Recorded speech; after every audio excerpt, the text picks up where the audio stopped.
Probably the biggest things that strike me as improvements in our business,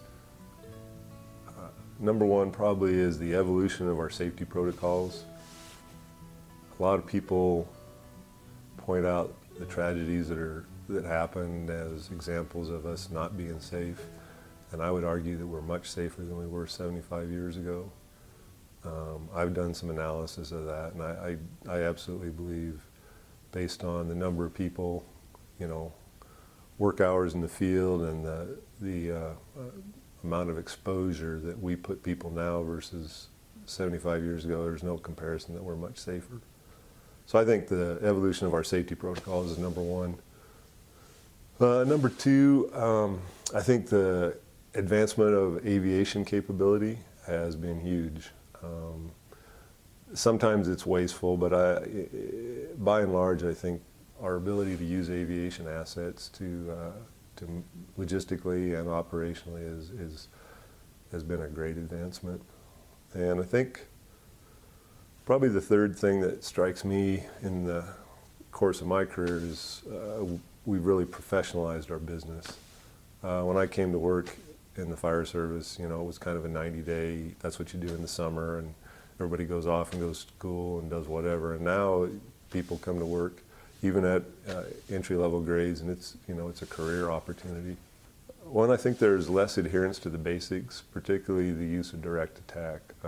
Somehow direct attack has become kind of a dirty word, and yeah, it's a little harder to do, but it's a much safer way to do business.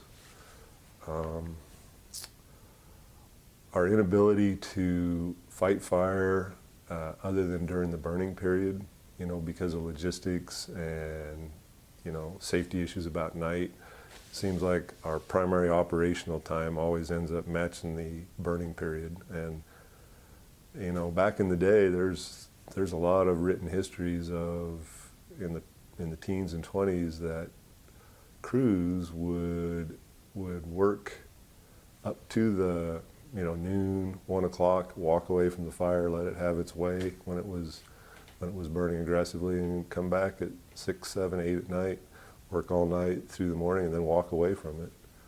And we seem to be doing the opposite. And I know there's some issues about working at night, but in the early phases of fire, I think that's still a valid strategy. I think part of the reason that some fires end up running so long is, why would you want to leave? You're getting 16 hours overtime, you're getting fed well, it's a beautiful place, you're sleeping, you got internet, and and you don't like your job at home, right? So I think the focus on creature comforts in fire camp, I think it's overboard now. Teams had to stay on their incident till it was done. You wouldn't see these 90-day fires, guaranteed.